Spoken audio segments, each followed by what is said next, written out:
So নমস্কাৰ বন্ধুসকল, এটা নতুন ভিডিঅ' লৈ পেলাই আপোনালোকৰ মাজত আহিছোঁ।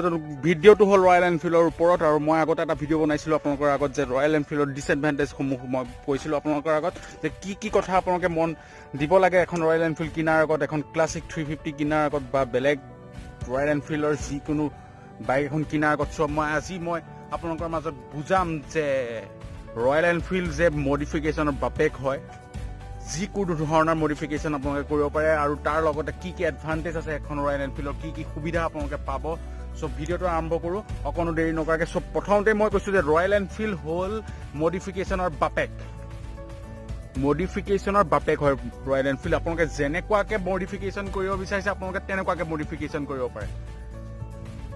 যি মডিফিকেশ্যন কৰিম বুলি ভাবিছে, বাইকখন কিনিছে আপোনালোকে ধৰি লওক 1,50,000 ভিতৰত কিনি পেলাই আপোনালোকে 3 লাখ আপোনালোকে মডিফিকেশ্যন কৰি দিব পাৰে। তাত কি মডিফিকেশ্যন কৰিব, কেনেকুৱা মডিফিকেশ্যন কৰিব আপোনালোকে নিজে ভাবি নাপাব। মুঠতে মডিফিকেশ্যনৰ বাপেক হয়। যি লগাই যেনেকুৱাই লগাই পাৰ্টছ য'তে ত'তে যিকোনো প্লেচত এভেইলেবল আছে ৰয়েল এনফিল্ডৰ, সেইটো এটা বিগ এডভান্টেজ হয় ৰয়েল এনফিল্ডৰ। আপোনালোকে য'তে নাযাওক, যেনেকুৱা জেগাতে নাযাওক, ৰয়েল এনফিল্ডৰ পাৰ্টছ পাবই। অৰিজিনেল পাৰ্টছ পাব, অৰিজিনেল পাৰ্টছ আপোনালোকে পাৰ্চেছ কৰিব পাৰিব যিকোনো জেগাৰ পৰা। কোনো ধৰণৰ অসুবিধাৰ সন্মুখীন আপোনালোকে হ'ব নালাগে। ৰয়েল এনফিল্ডৰ ক্ষেত্ৰত বিগ এডভান্টেজ হয় আপোনালোকে, আৰু পাৰ্টছবিলাকৰ দামো খুবেই কম, আৰু ইমানো দাম নহয় পাৰ্টছবিলাকৰ দাম। চ' বহুত এটা ডাঙৰ এডভান্টেজ হয় ৰয়েল এনফিল্ডৰ, যে পাৰ্টছবিলাক আপোনালোকৰ য'তে ত'তে এভেইলেবল হৈ আছে। আৰু মডিফিকেশ্যনৰ বাপেক বুলি মই সেইকাৰণে কৈছোঁ, আপোনালোকে যিয়ে নলগাওক, এলইজ লগাওক, লগতে আপোনালোকৰ কিবা কালাৰ চেঞ্জ কৰি দিয়ক, ইঞ্জিন কালাৰ লগাই দিয়ক, কিবা হেডলাইট সলাই দিয়ক, ইটো কৰক সিটো কৰক, মুঠতে গাড়ীখনত শ্বুট কৰিবই। মডিফিকেশ্যনটো অকণ কেলকুলেশ্যন দি কৰক, গাড়ীখনত শ্বুট কৰিব। চ' মই আপোনালোকক দেখুৱাইছোঁ যে মোৰ বাইকখনৰ কেনেকুৱা ধৰণৰ মই মডিফিকেশ্যন কৰিছোঁ। চ' বলক ভিডিঅ'টো আৰম্ভ কৰোঁ অকণো দেৰি নকৰাকৈ। চ' এইখন হ'ল মোৰ বাইক, ৰয়েল এনফিল্ড ক্লাছিক 350। চ' মই এখন কিনা আজি প্ৰায় 3.5 বছৰ ওপৰত হ'ল বাইকখন। চ' প্ৰথম মই মডিফিকেশ্যনটো মই কৰিছিলোঁ ইয়াত, বাইকখন কিনিয়ে মই এলইজ লগাইছিলোঁ ইয়াত। চ' এলইজ মই লগাইছিলোঁ 7,500 দি, পৰাদৰ এলইজ হয় এইটো, আপোনালোকে চাওক। খুব এটা ধুনীয়া এলইজ হয় ইয়াৰ।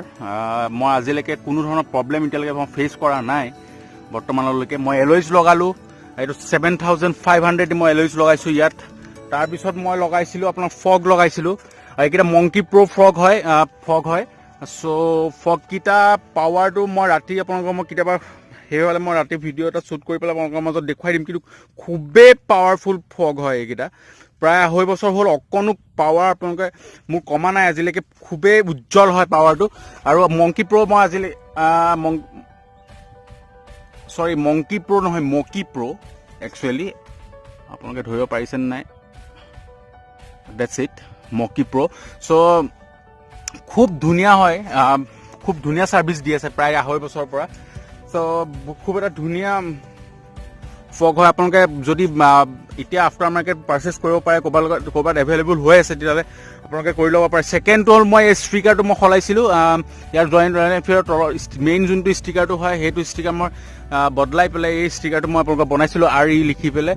মেইন ষ্টিকাৰটো মোৰ ইয়াৰ তলত আছে। মই ব্লেক পেপাৰ এটা কাটি লগাই ইয়াৰ গোটেই ষ্টিকাৰটো মই নিজে বনাইছিলোঁ এখন দোকানত গৈ পেলাই, নগাঁৱৰে হয়, খুব ধুনীয়াকৈ বনাই দিছিলে। এইটো কিবা এটা স্কেটছ কৰি পেলাই মোৰ এৰি গৈছে বৰ্তমান। চ' ধুনীয়া মডিফিকেশ্যন আপোনালোকে, ধুনীয়া স্পিকাৰ আপোনালোকে নেটত এভেইলেবল হৈ আছে। চ' এইবিলাক বস্তু আপোনালোকে বনাব পাৰিব ইয়াত। চ' মই ইয়াত এটা মই টেপিং লগাইছোঁ গ্ৰীণ কালাৰ, আপোনালোকৰ ইয়াত এটা প্লাষ্টিক পেপাৰ লগাইছোঁ, যাৰ ফলত মোৰ ৰাতি বস্তুটো দেখিবলৈ সুন্দৰ হৈ যায়। লগতে মই ভিতৰত মই লাইটটো মই দেখুৱাইছোঁ, আপোনালোকে ধৰিব পাৰিব নোৱাৰে। মই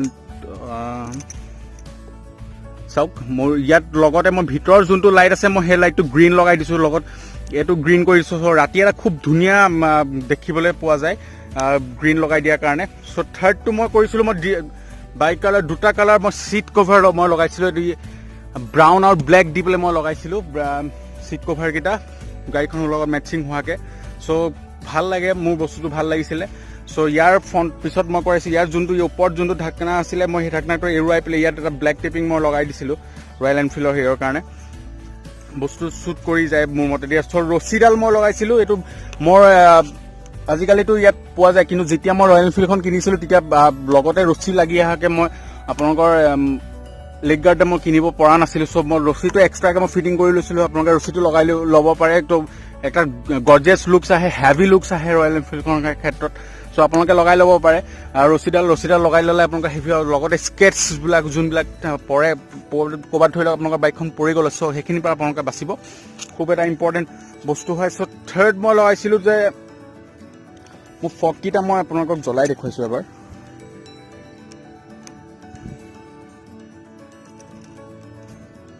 এক ছেকেণ্ড, মই জ্বলাই দেখুৱাই আছোঁ।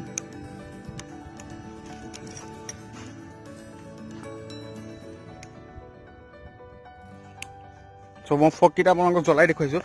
চ' এইকেইটা ফগ হয় মোৰ। ফগকেইটা খুব ধুনীয়া পোহৰ দিয়ে মোৰ মতেদি, খুব ধুনীয়া এটা পোহৰ আপোনালোকে ইয়াৰ পৰা পাব ৰয়েল এনফিল্ডখনৰ পৰা।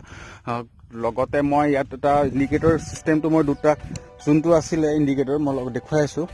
ইণ্ডিকেটৰ মই দুইটা জ্বলা মই কৰি দিছিলোঁ ইয়াত, সেইটো চুইচ দুইটা জ্বলা মই ইয়াত কৰি দিছিলোঁ, আপোনালোক দেখিব পাৰিছে চাগে।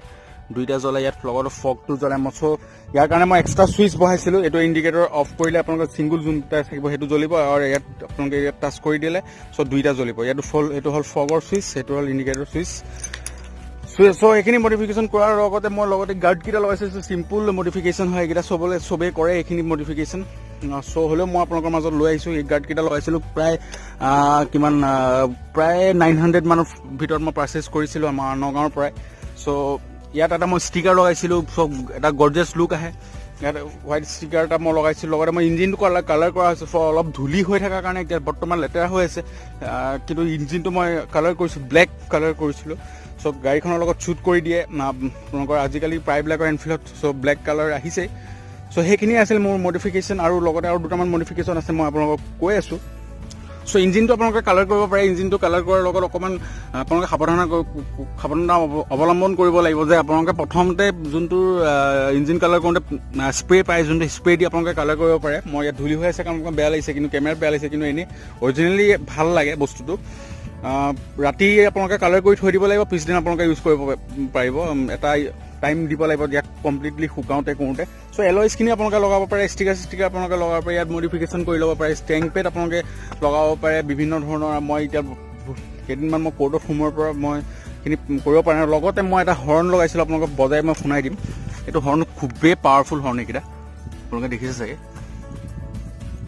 মই বজাই পেলাই শুনাই আছোঁ আপোনালোকক। বহুতেই বেছি চাউণ্ড, সেইকেইটা। আৰু সেইকেইটা মই কিনিছিলোঁ প্ৰায় 1700 নে 1600 কিবা এটা লৈছিলে। চ' সেইখিনি মডিফিকেশ্যন আছিলে মোৰ, আৰু চিম্পুল মডিফিকেশ্যন কৰি দিছোঁ। আপোনালোকে চিট সলাই, মই মাজতে চিটো সলাই লৈছিলোঁ। চ' ইমানখিনি মোৰ মডিফিকেশ্যন আছিলে বৰ্তমানলৈকে। সেইখিনি আপোনালোকে কৰিব পাৰে মডিফিকেশ্যনখিনি। আৰু কিবা যদি পাৰ্চেছ লিংক লাগে, কিবা লাগে, আপোনালোকে মোক কমেণ্ট কৰিব পাৰে। মই কেনেকৈ ধৰণৰ মই কালাৰ কৰিছিলোঁ গোটেইখিনি মেথড আপোনালোকক বুজাম মই ভিডিঅ'ৰ জৰিয়তে, আপোনালোকে মোক সুধিব পাৰে। চ' এইখিনি আছিল ভিডিঅ'টো, বেছি দীঘল নকৰোঁ। চ' লাইক কৰিব, শ্বেয়াৰ কৰিব, বেলেগক সহায় কৰিব, আৰু সদায় হাঁহি থাকিব। ধন্যবাদ, বাই বাই, জয় অসম।